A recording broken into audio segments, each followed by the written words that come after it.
히브리서 1장 1절에서 3절 말씀까지 읽겠습니다. 시작. 옛적의 선자를 통하여 여러 부분과 여러 모양으로 우리 조상들에게 말씀하신 하나님이 이 모든 날 마지막엔 아들을 통하여 우리에게 말씀하셨으니 이 아들을 만유의 상속자로 세우시고 또 그로 말미암아 모든 세계를 지으셨느니라. 이는 하나님의 영광의 광채시요 그 본체의 형상이시라. 그 능력의 말씀으로 만물을 붙드시며 죄를 정결하게 하는 일을 하시고 높은 곳에 계신 지극히 크신 이의 우편에 앉으셨느니라. 아멘. 제가 어젯밤에 이 말씀을 간단히 전했는데 제가 오늘 아침에 목사님에게 물어봤습니다.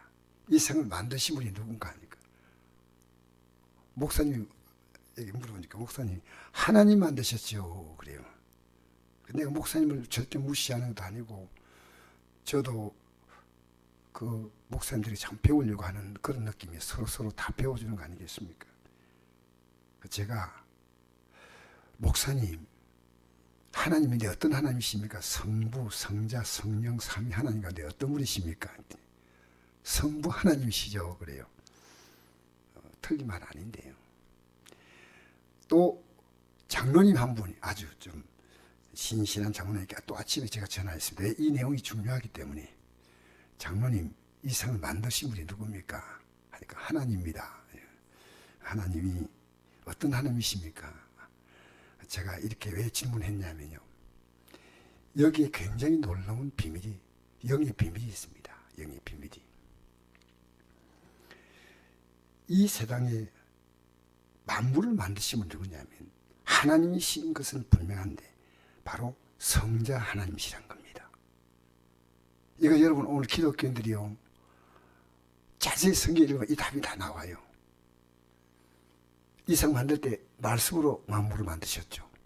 그 말씀이신 그 말씀으로 계시던 그 하나님이 육신 입고 오신 분이 예수님이셔요. 그러니까 예수님이 얼마나 엄청난 분인 걸 잘 몰라요.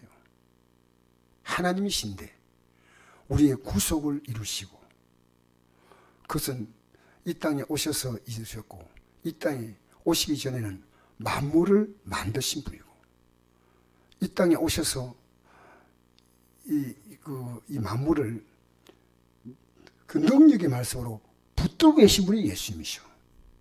제가 얘기하는 건 성경 아닙니까? 성경. 이 모든 날 마지막에 아들을 통하여 우리에게 말하는 이 아들 예수님이시고 이 아들을 만유의 상속자로 세우시고 이 모든 만유의 상속자는 예수님이십니다.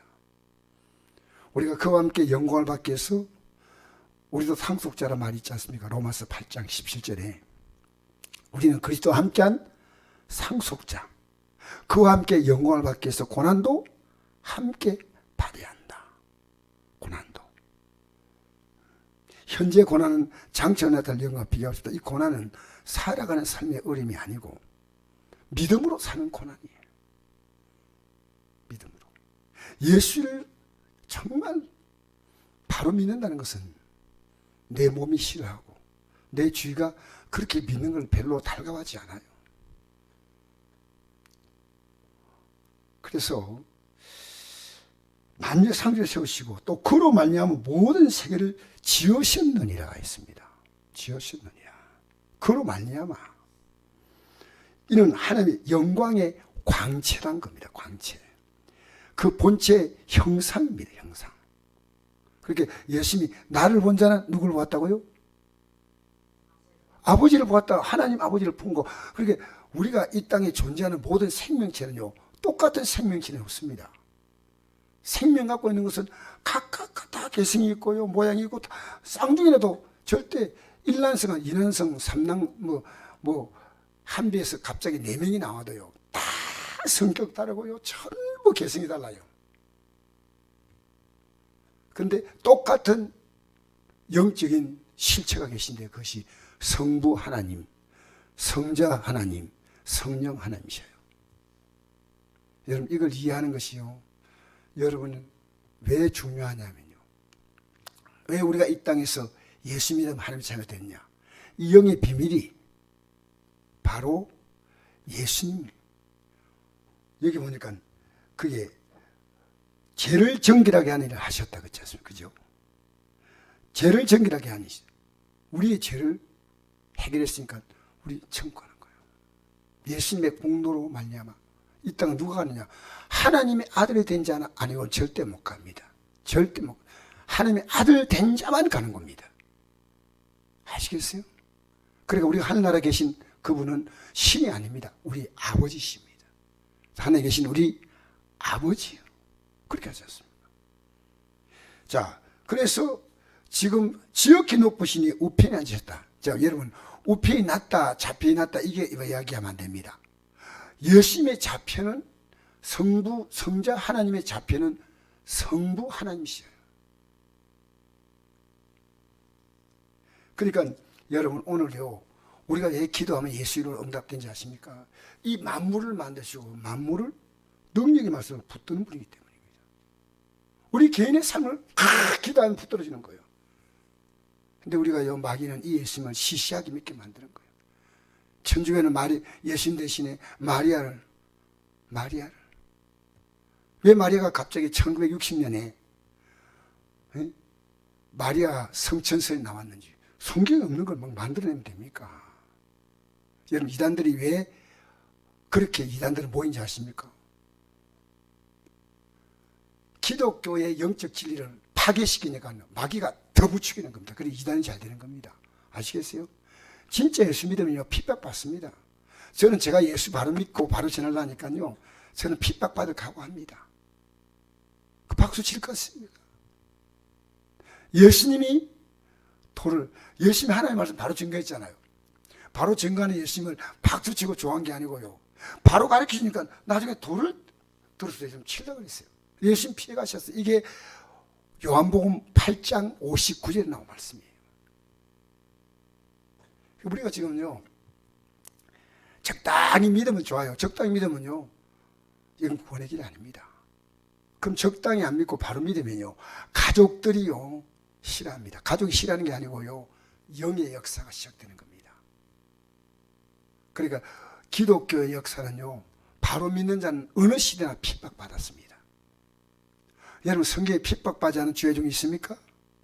막 환영받고 막 한 명도 없더라고요. 성경을 찾아보니까. 어느 시대나. 윌리엄 켈리가 영국의 장로교 목사인데요. 이 켈리가 성경을 보니까 열방 가서 복음을 전하는 거예요. 근데 영국이 식민지 삼고 있던 인도가 너무 비참한 곳인데 아무도 안 가는 거예요. 왜 안 가는지 아십니까? 여러분, 장로교회는, 저는 장로교 신학대학원을 나왔습니다. 대학원을 나왔습니다. 그러니까 내가 이 얘기 할 수 있는 겁니다. 켈빈의 신학 이론 가운데서 성경적으로 조금 맞지 않은 분이 하나가 있는데 그게 예지예정설입니다. 그러니까 어느 사람이라도 반드시 하나님의 택할 자는 언젠가는 믿게 되고, 아닙니다. 여러분이 복음 전해야 됩니다. 그래서 윌리엄 켈리가 선교 갔다 할 때 그게 장로교 목사님들 몰려들이 모여가지고 가지 마라 그랬습니다. 심지어 믿음 좋은 자기는 아버지가 너 미쳤구나. 그 아내는 말했습니다. 내 애들하고 어떻게 살라고. 그러나 우리는 가야 한다 했더니 목사직을 반납하려 해서 윌리엄 켈리가 목사직을 반납했습니다. 목사직을 포기했습니다. 그리고 가서 선교를 시작하자 인도에는 놀라운 부흥이 생겼습니다. 그래서 인도 선교의 아버지가 윌리엄 켈리입니다. 복음과 맞지 않은 인도에 있는 너무나 무서운 제도들이 있습니다. 사람을 죽이는 제도, 잘못하면 자기들 나름대로의 법을 정해가지고 막 무자비하게 시족사에서 막 죽여가는 겁니다. 카스트 제도, 계급사회. 여러분, 윌리엄 켈리가 복음운동을 일으키자 영국의 장로교회가 눈을 떴습니다. 그때부터 선교사를 파송하기 시작했습니다. 여러분, 우리는요, 예수 믿는 것이 뭐냐? 진짜 내가 믿으면요, 이 복음을 전하고 싶어요. 그래서 오늘 아침에 여기 지나가는 옆에 사시는 분이 딸기를 막 따가지고 나를 탁 주는데 보니까 아들도 옆에 있고 아들하고 같이 딴 것 같아요. 그래서 내가 아드님이시니까 그렇다고. 근데 아들이 인물도 준수하고 키도 막 180쯤 돼요. 그렇지. 그래서 제가 그랬더니 나보고 이래요. 잠시 이리 오라고. 내가 가까이 갔더니요. 우리 손자 손녀를 보여주겠다고 이렇게. 내는 이렇게 키가 작아도 우리 손자 손녀들은 다 1m 80인 거 보여준대. 우리 아들이 지금 경찰인데 이번에 한계가 올라가지고 막 이야 놀랍습니다. 스프라이즈요. 대단합니다. 부모님 좋은 부모님이 돼서 이렇게 훌륭한 아들이 나오셨군요니까 막 계속 보여주래.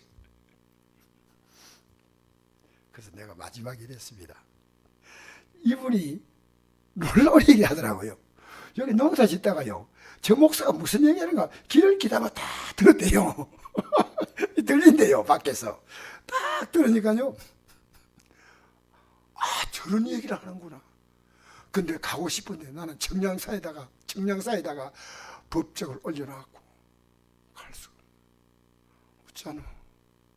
그래서 내가 오늘 그 얘기한데 올려도 괜찮습니다. 저는 기도하고 있습니다. 이 땅에서 이렇게 자녀하고 행복하게 사시다가요. 마지막에라도 주님 손 딱 붙잡아야 돼요. 딱 붙잡고 가십시다. 예 하고 이제 갔어요. 여러분 이 땅에 살면서요. 예수 믿는 것도 뭔지 압니까? 예수님이 우리의 뭡니까? 우리를 어떻게 부른 게 예수님과 바른 관계를 부른 겁니까? 예수님은 예? 나의 친구입니다. 친구. 친구의 목숨을 버린 자는 이보다 더 큰 사랑이 없다 그랬죠. 우리 친구가 있지만 목숨 버릴 친구는 없지 않습니까? 예수님은 우리의 친구입니다. 여러분 이 땅에 살면서요. 예수님 때문에 천국 가고 예수님 때문에 기도 응답되는 거예요. 여러분은 얼마나 위대한 우리의 삶의 후원자를 얻었고요. 여러분 사람에게 다 말해도 내 마음을 누가 다 들어주지 않습니다. 오히려 어느 시간 지나가면 좀 귀찮아하고 이렇습니다. 부부간도요 좀 적당히 해라 이래. 이 땅에 내 마음을 말을 마음 놓고 들어주시는 분 누구냐? 예수님이시오. 그래서 마음 놓고 들어주겠다고 해서 우리에게 주신 말씀이 뭐냐? 힘을 놓고 기도하라는 겁니다. 여러분 우리 예수 믿는 건 너무 위대합니다. 오늘 이 말씀을 히브리서 1장 2절 3절 다시 한번 여러분 조용히 묵상해 보시고요. 이 모든 날 마지막에는 아들 덩어리 말씀하셨으니 이 아들 만유의 상조로 세우시고 또 그로 말미암아 모든 세계를 지으셨느니라. 이는 하나님의 영광의 광채시요. 난 청년 때 교회 나오면서 집사 때도요. 예수님은 하나님의 아들로 믿었지 신로 믿지 않았습니다. 사실은. 그분은 하나님이라 이렇게 이게 자리 잡는데요. 상당한 시간이 걸렸어요. 이야 하나님이 나를 이 땅에 오셨구나. 그 본체 형상시라 그의 능력의 말씀으로 만물을 붙드시고 하니까 우리는 붙드는 거 아무것도 아니에요. 만물을 붙드시니까 할렐루야. 죄를 정결하게 하신 일을 하시고 높은 곳에 계신 지극 크신 이의 우편에 앉으셨느니라. 그래서 여러분 우리는요 우리의 삶이 왜 놀라우냐면요 우리가 하나님의 급이 되는 겁니다. 하나님의 급. 여러분 자녀는요 어리지만 부모의 급으로 삽니다. 부모 가진 모든 걸 같이 누리지 않습니까? 우리는요 여러분 초라하게 믿지 마세요. 나 정말 좀 부탁합니다. 오늘 여러분 봉사 나와서 하는 것이요 야 이건 일하는 게 아니에요. 내 삶의 프라이드입니다. 하나님이라는 것이 얼마나 자랑스러운지 알아요? 예수님이 이 땅에 오셔서 십자가 못 박힐 때 뭐라 했습니까? 하나님 원하신 거에 십자가 못 박히면서 내가 영광 얻을 때가 왔도다 그러지. 영광 얻을 때 영광 얻는 게 뭡니까? 하나님께 영광 돌리는 것이고 결국 그 영광은 예수님께 또 돌아왔습니다. 영광. 여러분 오늘 이 시간 나온 여러분 다시 한번 기억하십시오. 예수님은 만물을 만드신 분이고 그다음에 능력의 말씀으로 만물을 붙드시는 분이고 죄를 정결하게 하시는 분이고 하나님 보좌 우편에 앉으셨는데 이 우편에 앉은 이 자리가 우리를 앉혀줄 자리이다. 이 놀라운 사실은요 성경을 정말 복 좀 받겠다는 그런 막연하게 믿지 마십시오. 이 진리 안에서 굳게 서시기를 주의 이름으로 축복합니다.